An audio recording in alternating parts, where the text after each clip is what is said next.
పులివెందుల ఎమ్మెల్యేగా జగన్మోహన్ రెడ్డి మొన్న ఎన్నికల్లో అయితే గెలవడం జరిగింది. సరే, గతంతో పోలిస్తే దాదాపుగా 30,000 40,000 మెజారిటీ తగ్గింది అనుకుంటే అది వేరే విషయం. అయితే ప్రతిపక్ష పార్టీ హోదా కూడా లేకుండా ఆ పార్టీ దారుణ పరాజయాన్ని చూసింది మన అందరికీ తెలుసు. జగన్మోహన్ రెడ్డి కూడా ప్రమాణ స్వీకారం చేసిన తర్వాత అసెంబ్లీలో కూర్చోకుండానే చంద్రబాబు గారికి, లోకేష్కి, పవన్ కళ్యాణ్కి ముఖం చీపించలేక బెంగళూరు ప్యాలెస్ పారిపోయి అక్కడే ఒక 2 వారాలు కాలక్షేపం చేసి వచ్చాడు అనుకోండి. సరే, ఈ 2 వారాల్లో ఏం జరిగింది అనేది చాలామందికి ఒక ఇదిగా ఉండేది. ఎందుకంటే జగన్మోహన్ రెడ్డి 10 ఏళ్ల తర్వాత 2015లోనో ఎప్పుడో వెళ్ళినట్టున్నాడు, 14లోనో, మళ్ళీ ఇప్పుడు 10 ఏళ్ల తర్వాత బెంగళూరు ప్యాలెస్కి వెళ్ళి దాదాపు 2 వారాలకు పైగా ఉన్నాడు. ఎందుకు వెళ్ళాడు? ఒకవేళ సేద తీర్థానికి వెళ్తే ఆయన విదేశాలకు వెళ్ళిపోతాడు, బెంగళూరు లేకపోతే హైదరాబాద్ లాంటి ప్రాంతాలకు వెళ్ళడం ఒకవేళ వెళ్ళాలి అనుకుంటే. కానీ ఎందుకు వెళ్ళాడు అంటే అక్కడే అసలు మతలబు ఉంది. జగన్మోహన్ రెడ్డి రాజకీయంగా వచ్చే అంటే ఈ 5 ఏళ్ల పాటు ఏ విధంగా వ్యవహరించాలనే దాని మీద ఒక వ్యూహరచన చేయడం కోసం వెళ్ళినట్టుగా తెలిసింది. ఇందులో భాగంగా జగన్మోహన్ రెడ్డి పులివెందుల నుంచి రాజీనామా చేయాలని ఒక నిర్ణయానికి వచ్చినట్టుగా ఒక సమాచారం. నమ్మడానికి ఆశ్చర్యంగా ఉన్నా, వినడానికి ఆశ్చర్యంగా ఉన్నా, వాస్తవానికి అది జరిగింది అనేది ఇప్పుడు ప్రధానంగా నడుస్తున్నటువంటి వార్త. నిప్పులేనిదే పొగరాదు అన్నట్టుగా వాస్తవానికి అసలు ఈ ఆలోచన వచ్చి ఉండబట్టే కేవలం జగన్మోహన్ రెడ్డే కాదు, తనకు సన్నిహితంగా ఉన్నటువంటి ఒక 5-6 మంది ఆ రెడ్డిలను కూడా పిలిపించుకుని జగన్మోహన్ రెడ్డి తన చుట్టూ ఉన్నారు కదా, సజ్జల భార్గవ రెడ్డి, సజ్జల రామకృష్ణారెడ్డి, వైవి సుబ్బారెడ్డి, విజయసాయి రెడ్డి, పెద్దిరెడ్డి రామచంద్రారెడ్డి, సో ఈ రెడ్డి అందరూ ఉన్నారు కదా, వీళ్ళందరితో బెంగళూరు ప్యాలెస్లో కూర్చుని తీక్షణంగా ఆలోచించి ఒక నిర్ణయానికి వచ్చారు. మరి అయితే జగన్మోహన్ రెడ్డి అక్కడ రాజీనామా చేస్తే ఏం చేద్దాం అనుకుంటున్నాడని మీకు అనుమానం రావచ్చు. ఎంపీగా పోటీ చేయాలనే ఆలోచనలో ఉన్నాడు. ఎక్కడి నుంచి? కడప నుంచి. అంటే అవినాష్ రెడ్డితో కడప ఎంపీగా రాజీనామా చేయించి అక్కడ నుంచి జగన్మోహన్ రెడ్డి పోటీ చేయాలి. మరి పులివెందుల నుంచి ఎవరు పోటీ చేస్తారు అంటే భారతీ రెడ్డి లేదా విజయమ్మ పోటీ చేయాలని భావిస్తున్నట్టు తెలుస్తుంది. బట్ విజయమ్మ ససేమిరా పులివెందుల నుంచి వైసీపీ తరపున పోటీ చేయదు. మనం చూసాం కదా, ఎన్నికల ముందు కూడా షర్మిల గెలుపు కోసం ఆ పిలుపునిచ్చింది. రాజశేఖర రెడ్డి కూతురిగా షర్మిలను ఆదరించండి, ఓటు వేసి గెలిపించండి అని చెప్పి అమెరికాలో ఉండి కూడా పిలుపునిచ్చింది. జగన్మోహన్ రెడ్డి పక్షాన ప్రచారం చేయమని అడిగితే ఎవరికి చెప్పా పెట్టకుండా అమెరికా వెళ్ళిపోయింది ఆవిడ. జగన్మోహన్ రెడ్డి కూడా తెలియకుండానే అమెరికా వెళ్ళిపోయింది. సో కాబట్టి జగన్మోహన్ రెడ్డి తరపున పోటీ చేస్తుంది, ఆ పార్టీ తరపున పోటీ చేస్తుంది అనేది హైలీ ఇంపాసిబుల్. ఇకపోతే భారతీ రెడ్డి, మరి ఎందుకు జగన్మోహన్ రెడ్డి నిర్ణయం తీసుకున్నాడు? ఎందుకు తీసుకున్నాడు అంటే ప్రతిపక్ష పార్టీ హోదా కూడా లేదు. సో రేపు అసెంబ్లీలో దాదాపుగా 5 ఏళ్ల పాటు ఏడాదికి 2 సార్లు 3 సార్లు అసెంబ్లీ సమావేశాలు జరిగినా జగన్మోహన్ రెడ్డి ఆ సమావేశాల్లో నిలబడలేడు.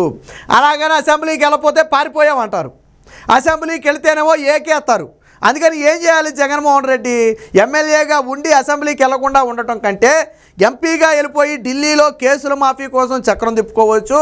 ఇక్కడ భారతీ రెడ్డిని నిలబెడితే పార్టీని చూసుకుంటుంటుంది, నేను అక్కడ కేసులు చూసుకుంటుంటాను, 5 ఏళ్ల తర్వాత ఎలాగా మళ్ళీ మనమే గెలుస్తామని చెప్పి ఒక నమ్మకంతో ఏం చేశాడంటే ఆయన ఈ నిర్ణయం తీసుకుంటున్నట్టుగా సమాచారం. ఇది మనం చెబుతున్నది కాదు, వైసీపీకి అత్యంత అనుకూలంగా ఎప్పుడూ జాకీలేసే కొన్ని మీడియా సంస్థలే ఒక క్వశ్చన్ మార్కు పెట్టి వేసినటువంటి వార్త. అంటే జగన్మోహన్ రెడ్డి చిన్నగా లీకులు ఇస్తున్నాడు. వాస్తవానికి నిన్న రాజశేఖర రెడ్డి జయంతి సందర్భంగా చెబుతాడేమో అని అనుకున్నారు, బట్ చెప్పలేదు. మేబీ ఆయన ఇంకా కొద్దిగా టైం తీసుకుంటున్నాడా లేదా ఎవరు ఇక్కడ అభ్యర్థిగా ఎమ్మెల్యే అభ్యర్థిగా పోటీ చేయాలనే దాని మీద స్పష్టత లేక ఆగుతున్నాడో తెలియదు. కానీ లేదా ఇప్పుడు 4 రోజులు గడవక ముందే రాజీనామా చేస్తే చంద్రబాబు నాయుడికి భయపడ్డాడు అని చెప్పి హేళన చేస్తారని ఆగుతున్నాడో తెలియదు. కానీ జగన్మోహన్ రెడ్డి అయితే రాజీనామా యోచనలో ఉన్నాడు. దానికి ప్రధానంగా ఒకటే కారణం, ఇక్కడ అసెంబ్లీలో వాళ్ళని ఎదుర్కోలేడు. ఎందుకంటే అప్పట్లో ఇష్టం వచ్చినట్టు మాట్లాడారు అసెంబ్లీలో.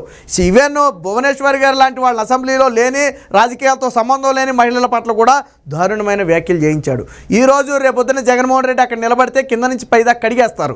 మన భాషలో చెప్పాలంటే ఇంకో భాష కూడా చెప్పొచ్చులే, కానీ బాగోదని చెప్తున్నా. కాకపోతే ఏంటంటే కింద నుంచి పైకి కడిగేస్తారు జగన్మోహన్ రెడ్డిని.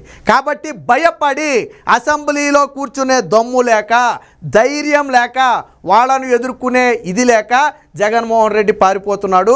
అది కూడా ఎంపీగా పారిపోతే ఢిల్లీలో లాబియింగ్ చేసుకుని ఎలాగోలోన కాళ్ళ మీద వేళ్ల మీద పడి కేసుల నుంచి అయితే తప్పించుకోవచ్చు. ఎందుకంటే ఎలాగా ఎన్డీఏ కూటమిలో బీజేపీ కూడా భాగస్వామ్యంగా ఉంది కాబట్టి అక్కడ బీజేపీని సవరదీస్తే ఇక్కడ కేసులు కదలకుండా ఉంటాయనే ఒక ఉద్దేశంతో జగన్మోహన్ రెడ్డి ఆలోచిస్తున్నట్టు తెలుస్తుంది. రెండోది, ఒకవేళ జగన్మోహన్ రెడ్డి మీద ఉన్నటువంటి సిబిఐ ఈడీ కేసులు కదిలినా కదలకపోయినా రాష్ట్రంలో కేసులు మాత్రం ఖాయంగా కదులుతాయి. ఎందుకంటే జగన్మోహన్ రెడ్డి చేసినటువంటి అవినీతి, even liquor, sand, wine, mine అని అంటే తేడా లేకుండా చేసినటువంటి స్కాములన్నీ బయటకు రాబోతున్నాయి. ఖచ్చితంగా జగన్ రెడ్డి మెడకు చుట్టుకోబోతున్నాయి. తాడేపల్లి ప్యాలెస్తో సహా, అలాగే రుషికొండ ప్యాలెస్తో సహా అనేక అక్రమాలు జరిగాయి. తాడేపల్లి ప్యాలెస్కి అడ్డగోలుగా దోచిపెట్టేశాడు, రుషికొండకి గుండు కొట్టేసి అక్కడ 500 కోట్లతో ప్యాలెస్ కట్టాడు. సో ఇవన్నీ కూడా రేపు కూపీ లాగితే జగన్ రెడ్డి మెడకు చుట్టుకోవడం ఖాయం. కాబట్టి బీజేపీ పంచన చేరి బీజేపీతో సఖ్యతగా ఉండి ఇక్కడ కేసులు కదలకుండా చూడాలనేది జగన్మోహన్ రెడ్డి ఉద్దేశం. అప్పట్లో గతంలో జగన్మోహన్ రెడ్డి అన్నాడు, మీకు గుర్తుందో లేదో, కళ్ళు పెద్దవి చేసి చూస్తే భయపడతారా చంద్రబాబు, నేను చిటికేశానంటే, నేను డోర్లు తేల్చానంటే నీ పార్టీ మొత్తం నా కాళ్ళ మీద ఉంటుందని చెప్పి పెద్ద పెద్ద డైలాగులు కొట్టాడు అప్పట్లో. ఇప్పుడు కనీసం వాళ్ళ మొహం కూడా చూడలేక జగన్మోహన్ రెడ్డికి ఇంకో అవమానం ఏంటంటే, మొన్న అసెంబ్లీ సమావేశాలు జరిగాయి కదా, మొన్న ప్రమాణ స్వీకారాలు చేశారు అందరూ. అసెంబ్లీ సమావేశాలకు జగన్మోహన్ రెడ్డికి ప్రతిపక్ష పార్టీ నేత హోదా లేదు కాబట్టి ఆయన సాధారణ ఎమ్మెల్యేలాగా కారు ఆపేసి దిగి లోనికి వెళ్ళాలా. కానీ అడుక్కున్నారు చంద్రబాబు నాయుడు గారిని, ఏమని, బాబు ఈ ఒక్కసారికి జగన్మోహన్ రెడ్డి గారి కారుని అసెంబ్లీ లోనికి వెళ్ళమండి, ప్రతిపక్ష హోదా లేకపోయినా కానీ ఒక్కసారికి అవకాశం ఇవ్వండి అడుక్కుంటే కారును లోనికి వెళ్ళనిచ్చారు. మళ్ళీ ఏం చేశారు, ప్రతిపక్ష పార్టీ నేత హోదా లేదు కాబట్టి ఆల్ఫాబెటికల్ ఆర్డర్లో జగన్మోహన్ రెడ్డి ఎక్కడొస్తే అక్కడే ప్రమాణ స్వీకారం చేయాలి, అంతేగాని ముందు ప్రమాణ స్వీకారం చేయడానికి లేదు. కానీ ఏం చేశాడు, మళ్ళీ అడుక్కున్నారు, బాబు మీ మంత్రులు ప్రమాణ స్వీకారం చేసిన తర్వాత జగన్మోహన్ రెడ్డితో ప్రమాణ స్వీకారం చేయించండి, ఆ తర్వాత వైసీపీ నేతలు ఎక్కడ చేసినా పర్వాలేదు అని చెప్పి మళ్ళీ అడుక్కుంటే ఈ మొత్తాన్ని పయ్యావుల కేశవ్ గారి దృష్టికి తీసుకెళ్తే ఆయన చంద్రబాబు గారిని అడిగితే చంద్రబాబు గారు పెద్ద మనసుతో సర్లే పోనీ అని చెప్పి కారుని లోనికి వెళ్ళనిచ్చారు. సర్లే పోనీ అని చెప్పి ఏం చేశారు, మంత్రుల తర్వాత మొదటగా జగన్మోహన్ రెడ్డితో ప్రమాణ స్వీకారం చేయించారు. వాస్తవానికి ఏ వ్యక్తి అయినా ప్రమాణ స్వీకారం చేయడానికి ముందు అసెంబ్లీలో కూర్చోవాలా, పిలిచినప్పుడు రావాలా, మళ్ళీ అయిన తర్వాత వెళ్ళి కాసేపు కనీసం ఒక 10 నిమిషాలు పావు గంట కూర్చున్న తర్వాత లేచి వెళ్ళాలి. కానీ జగన్మోహన్ రెడ్డి కరెక్ట్గా పిలిచే సమయానికే వచ్చాడు, తన క్యాబిన్లో నుంచి ప్రమాణ స్వీకారం చేశాడు, తిరిగి వెళ్ళిపోయాడు తప్ప కూర్చోలే. అక్కడ తన కేటాయించిన సీట్లో జగన్మోహన్ రెడ్డి కూర్చోలే. కనీసం తన వైసీపీ సభ్యులు ఇంకో 10 మంది ఉన్నారు, వాళ్ళ ప్రమాణ స్వీకారం జరుగుద్ది. వాళ్ళ ప్రమాణ స్వీకారం అయ్యే వరకు కూడా ఆ పార్టీ అధ్యక్షుడిగా జగన్మోహన్ రెడ్డి అసెంబ్లీలో కూర్చోలేకపోయాడు. కనీసం అసలు 164 మంది ముఖం జగన్మోహన్ రెడ్డి చూడలేకపోయాడు అక్కడ. ఎందుకంటే నాడు జగన్మోహన్ రెడ్డి చేసినటువంటి పనులు అలాంటివి. సో దీనికి సంబంధించిన వార్త కూడా ఒకటి వచ్చింది, ఒకసారి చూద్దాం. ఎమ్మెల్యే పదవికి జగన్ రాజీనామా, అవినాష్ రెడ్డితో రాజీనామా చేయించి కడప ఎంపీగా పోటీ చేసే యోచన, పులివెందుల నుంచి విజయలక్ష్మి లేదా సతీమణి భారతీయులను దింపే ఆలోచన, విపక్ష హోదా లేకపోవడంతో రాజకీయ భవిష్యత్తుపై మాజీ సీఎంకు ఆందోళన, చంద్రబాబును ఎదుర్కోలేమనే ఆవేదన, ఢిల్లీలో ఉంటే కేసులను మేనేజ్ ఛాన్సు, వైఎస్ జయంతి సందర్భంగా ప్రకటించే అవకాశం ఉందని అన్నారు కానీ వాస్తవానికి అది ప్రకటించలేదు. బట్ ఇందులో ఒకవేళ రేపు ఇంకో ఆలోచనలో కూడా ఉంది, ఒకవేళ పొరపాటున జగన్మోహన్ రెడ్డి మీద సిబిఐ ఈడీ కేసులు కానీ బయటకు వచ్చి ఆయన జైల్లోకి వెళ్తే పార్టీని నడపాలి ఇక్కడి నుంచి.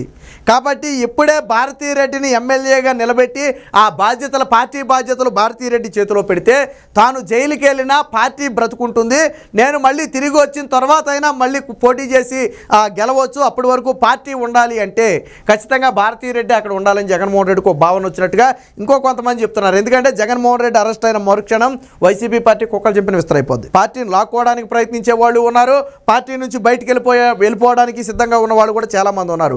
కాబట్టి పార్టీ అనేది పూర్తిగా కుక్కలు చింపిన విస్తరగా మారుతుంది. అలా జరగకూడదు అంటే ఇప్పుడే పార్టీ పగ్గాలు మొత్తం కూడా భారతీరెడ్డి చేతిలో పెట్టాలి, తాను ఎంపీగా ఉండాలి. ఒకవేళ అరెస్ట్ అయినా ఇక్కడ రాష్ట్రంలో పార్టీకి వచ్చినటువంటి ఇబ్బంది ఏమీ లేదు. ఆల్రెడీ జగన్మోహన్ రెడ్డి చెప్పాడు కొన్ని రోజుల తర్వాత ఓదార్పు యాత్ర చేస్తానని. ఆ ఓదార్పు యాత్రను కూడా భారతీరెడ్డి చేత చేయించాలనే ఒక కుట్రకు జగన్మోహన్ రెడ్డి తెరదీశాడు. ఒకవేళ అనుకున్నదే నిజమైతే ఖచ్చితంగా ఈ 5 ఏళ్లలో జగన్మోహన్ రెడ్డి కేసులు కొలిక్కి రావటం ఖాయం అనేది ఒక అంచనా. ఎందుకంటే సుప్రీంకోర్టు తీర్పులు కూడా ఆ విధంగానే ఉన్నాయి. కాబట్టి జగన్మోహన్ రెడ్డి అసెంబ్లీలోనూ వాళ్ళని ఎదుర్కోలేడు, అలాగని చెప్పి అసెంబ్లీలో పోనీ ఉండి కూర్చోలేడు.